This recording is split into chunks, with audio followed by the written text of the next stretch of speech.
एक बार की बात है, महात्मा बुद्ध अपने शिष्यों के साथ दूसरे नगर में प्रवचन के लिए जा रहे थे।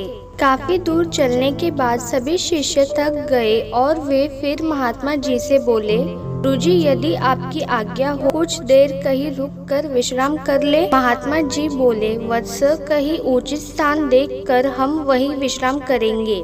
फिर कुछ देर चलने के बाद उन्हें एक खेत दिखाई दी। उस खेत पर एक बुजुर्ग और एक छोटा लड़का खेत जोतने का काम कर रहे थे। महात्मा जी ने उस बुजुर्ग से पूछा, हे मान्यवर, हम कुछ देर यहाँ विश्राम कर सकते हैं? तब उस बुजुर्ग ने महात्मा जी को पहचान लिया और हाथ जोड़कर उनको प्रणाम किया और कहा है, महात्मा जी, ये तो हमारी खुशनसीबी है कि आप हमारे खेत पर पधारे।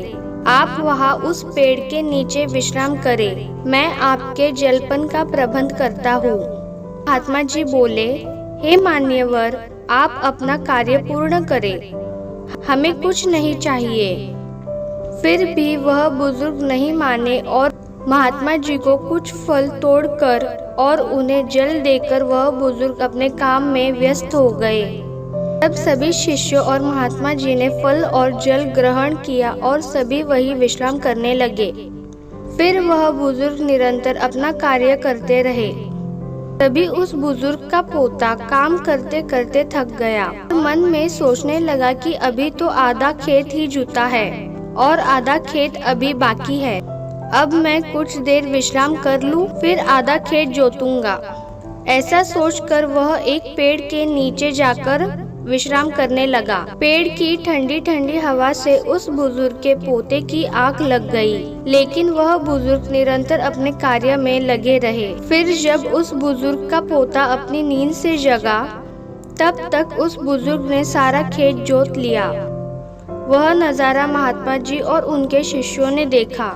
तभी महात्मा जी से उनके शिष्य बोले, हे गुरुजी, इन बुजुर्ग की उम्र इतनी अधिक होने के बावजूद भी बिना विश्राम किए ही इन्होंने सारा खेत जोत लिया और दूसरी ओर उनके पोते की उम्र उनसे छोटी होने के बावजूद भी आधा खेत जोत कर विश्राम करने चला गया। ऐसा जोश सराहनीय है।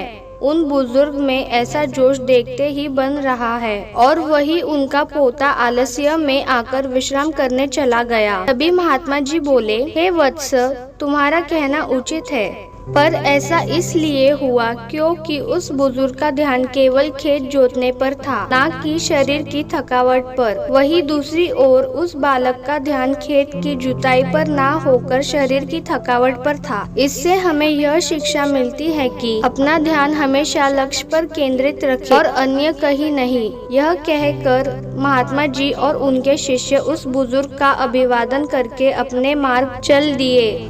इस कहानी के माध्यम से हमने देखा कि एक सफल जीवन के लिए ध्यान और समर्पण का महत्व क्या है। यह हमें याद दिलाता है कि अपने लक्ष्य को प्राप्त करने के लिए हमें समय समय पर विश्राम करना जरूरी है, लेकिन इसका मतलब यह नहीं है कि हमें अपने कामों को आलस्य पूर्वक ढलने की इजाजत है। सही ध्यान और समर्पण से हम समस्त चुनौतियों का सामना कर सकते हैं और अपने लक्ष्य की प्राप्ति में सफल हो सकते हैं।